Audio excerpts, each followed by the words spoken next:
And this really lends itself then to another important issue that came out in this year's research, and something that was mirrored from last year's research also, which is around the gender pension gap. So women in particular are suffering as a result not only of underfunding of pensions, but also the additional impacts that COVID and debt in retirement have brought with them. So if we look at some of those statistics in a bit more detail, what we find is that women typically contribute more as a percentage of income than their male counterparts, but expect to receive less. In fact, of the people that were researched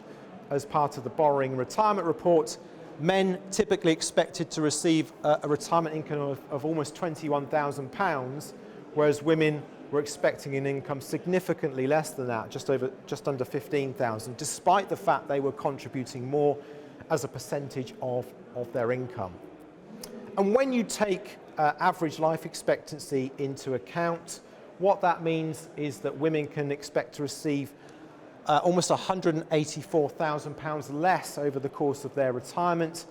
than men. That's a significant gender pay gap, and one of the reasons why we do see perhaps an overbalance of women or single women, or either divorced or widowed women, taking out equity release, because they end up relying on housing equity to plug a gap that has been left by their pension income. And what that means is that women will have to work much longer to plug that gap. Again, taking typical average life expectancy into account,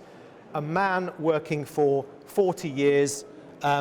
by comparison, a woman will have to work an additional 14 and a half years. In other words, they'll have to work for 54.5 years in order to earn the same amount of retirement income. It's a significant pension gap, and another reason why more and more women, perhaps in later life, as women tend to outlive men, may end up having to rely on housing wealth to plug some of that gap.